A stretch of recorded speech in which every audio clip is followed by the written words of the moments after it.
Sheikh, Jassim and Sir Jim Ratcliffe are in a £5 billion battle for Manchester United, and one of the key questions surrounds Old Trafford, the club's 113-year-old home that has fallen into disrepair and decay under the Glazer family ownership.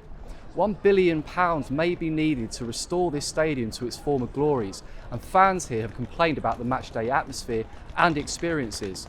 So I'm going to take a look around to find out if this still is the theatre of dreams or the stuff of nightmares.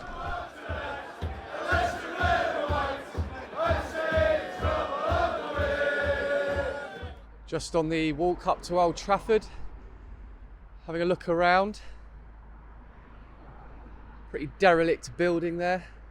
Not the most welcome of sights, I must admit. I must say I've kind of been disappointed with certain bits of the stadium. Certain facilities have seemed to have been run down.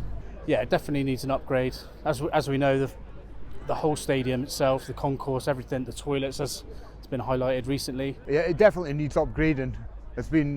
They've done bits and pieces over the years, but yeah, it needs a big overhaul. Phone signal, you don't really get it in parts of the ground. It totally depends on where you're sitting. It's cramped, there's not really much leg room, especially in terms of the seats in front of you. Your knees are really up against it. You can sort of tell Old Trafford by name, Old Trafford by nature. It's an amazing stadium. It's one of the greatest in Europe, and it's been a pleasure and a privilege really to cover United for a very long time here. But you know, it's a pretty dated stadium now and it is in need of a makeover. I think most fans would agree with that, and it's probably been the case for, I'd say, 5 to 10 years. Obviously at a point now where they haven't really done masses to it, and it's becoming more and more pressing each season.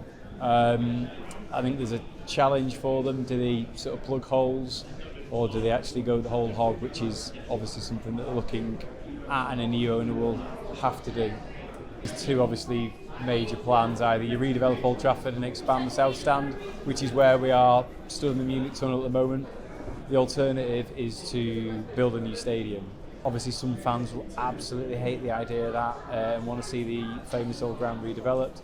Others will like the idea of a new stadium. Neither are cheap.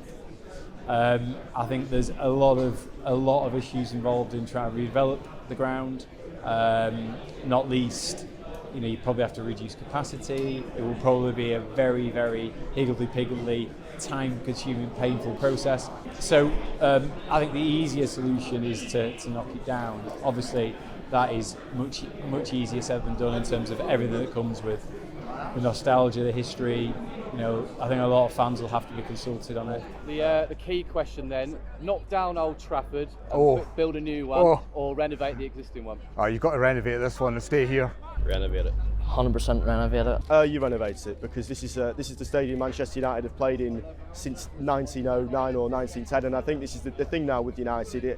Whoever buys the football club, they have to make sure that they preserve the history. And the frustrating thing that United fans felt like when the Glazer family bought United in 2005 was they didn't respect the traditions of this football club. And it's a very special football club. I know that sounds like a cliche, but this is a football club that still exists in Manchester. And I think the owners forget that sometimes. It's a global brand, but speak to people today from Stretford, Urmston, Ordsall, Salford, areas around Manchester. It's still a massive part of that community, and I think that has to be respected first. The match-going fans have to be looked after more than the global fans instead.